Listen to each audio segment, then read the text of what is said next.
बच्चों, आज हम कक्षा 9वीं के सामाजिक विज्ञान में जो आपकी पुस्तक है लोकतांत्रिक राजनीति, उसके अध्याय 4 संस्थाओं का कामकाज जो आपका पाठ है, अध्याय जो है संस्थाओं का कामकाज, इसमें से 4 नंबर के ऑब्जेक्टिव क्वेश्चन आने वाले हैं। तो इन ऑब्जेक्टिव क्वेश्चन की तैयारी आज हम करेंगे। लोकतांत्रिक राजनीति वाली पुस्तक के अध्याय 4 में जो 4 नंबर के ऑब्जेक्टिव क्वेश्चन इस अध्याय में से आएंगे। जब हमने इस पुस्तक के इम्पोर्टेंट क्वेश्चन बताए थे, तब हमने बोला था कि अध्याय 4 में ऑब्जेक्टिव क्वेश्चन आएंगे जिनके अलग से तैयारी करवाएंगे और अलग से वीडियो बनाया जाएगा। तो यह वीडियो आज है उसी के लिए, और इसी तरह के और वीडियो देखने के लिए कक्षा 9वीं से 12वीं के इम्पोर्टेंट क्वेश्चन के लिए चैनल को सब्सक्राइब कीजिए। तो चलो बच्चों, शुरू करते हैं। लोकतांत्रिक राजनीति जो कि आपके राजनीति विज्ञान की पुस्तक है, उसके अध्याय 4 के जो 4 नंबर के क्वेश्चन आएंगे उनकी हम तैयारी करते हैं। तो पहला क्वेश्चन है, लोकतांत्रिक व्यवस्था में शासकों को भी पालन करना पड़ता है।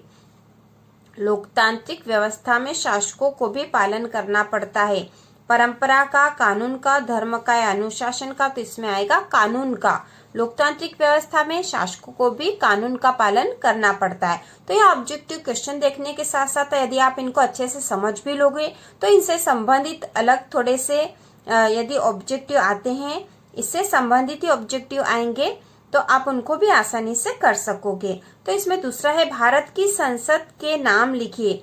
तो भारत की जो संसद है, भारत की संसद में 2 सदन होते हैं। संसद के 2 सदन होते हैं, लोकसभा और राज्यसभा।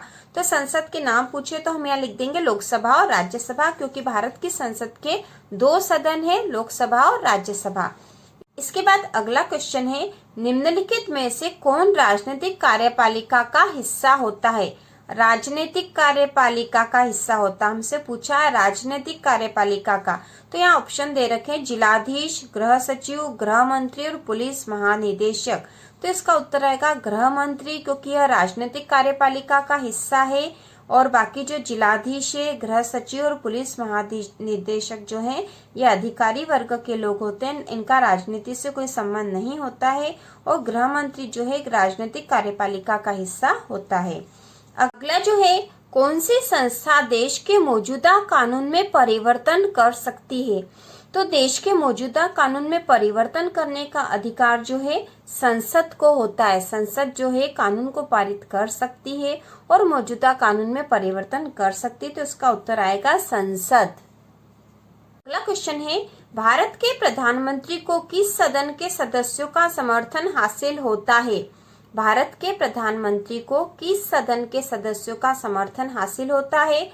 राज्यसभा, लोकसभा, विधानसभा या विधान परिषद। तो इसका उत्तर होगा लोकसभा, क्योंकि भारत के जो प्रधानमंत्री होते हैं वह लोकसभा के नेता होते हैं। ठीक है, लोकसभा के सदस्यों का इन्हें समर्थन हासिल होता है। अब अगला प्रश्न है, रिक्त स्थान की पूर्ति करो। इसमें पहला, 2 राज्य सरकारों के बीच कानूनी विवाद पर निर्णय न्यायालय द्वारा किया जाता है। यदि 2 राज्य सरकारों के बीच में कोई विवाद होता है तो उसका निर्णय फिर न्यायालय द्वारा किया जाता है।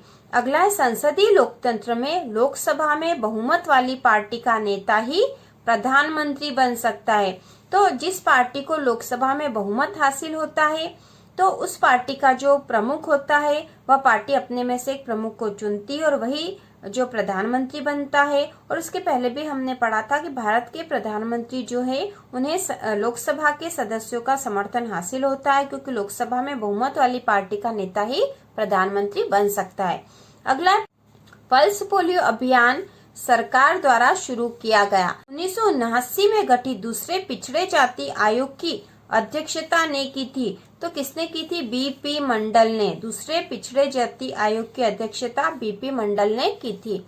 अगला जो है, रिक्त स्थान, भारत में संसद के 2 सदन होते हैं। ठीक है, भारत में संसद के सदन होते हैं, तो हम यहाँ लिखेंगे 2 सदन होते हैं। कौन कौन से होते हैं? लोकसभा और राज्यसभा।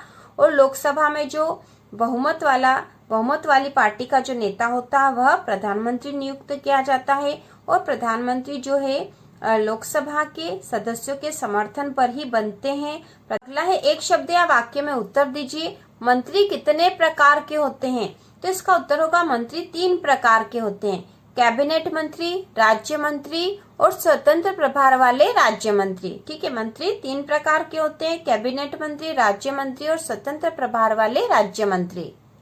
अगला है सत्य असत्य बताइए। इसमें पहला प्रधानमंत्री सरकार का प्रमुख होता है। ठीक है, प्रधानमंत्री सरकार का प्रमुख होता है तो यह कथन जो है सत्य है। प्रधानमंत्री सरकार का प्रमुख होता है, सत्य है। दूसरा, किसी भी देश में कानून बनाने का अधिकार संसद को है तो यह भी सत्य है, कानून बनाने का अधिकार संसद को ही होता है। अगला, सरकार किसी देश के लोगों और संसाधनों को नियंत्रित और निगरानी करती है तो यह भी सत्य है कि सरकार के द्वारा ही देश के संसाधनों का और लोगों का नियंत्रण होता है। अगला, हमारी राजनीतिक व्यवस्था में राष्ट्राध्यक्ष केवल नाम मात्र के अधिकारों का प्रयोग करता है तो यह सत्य है, क्योंकि हमारी राजनीतिक व्यवस्था में जो राष्ट्राध्यक्ष, तो देश के जो राष्ट्राध्यक्ष हैं वो राष्ट्रपति होते हैं और वह नाम मात्र के अधिकारों का प्रयोग करते हैं और वास्तविक अधिकारों का प्रयोग देश के प्रधानमंत्री करते हैं। तो इस प्रकार हमने ये अध्याय 4 के ऑब्जेक्टिव क्वेश्चन देख लिए हैं। अध्याय 4 में से 4 नंबर के ऑब्जेक्टिव क्वेश्चन आने वाले हैं तो इनकी आपको अच्छे से तैयारी करनी है और इसी तरह के और वीडियो देखने के लिए चैनल को सब्सक्राइब कीजिए।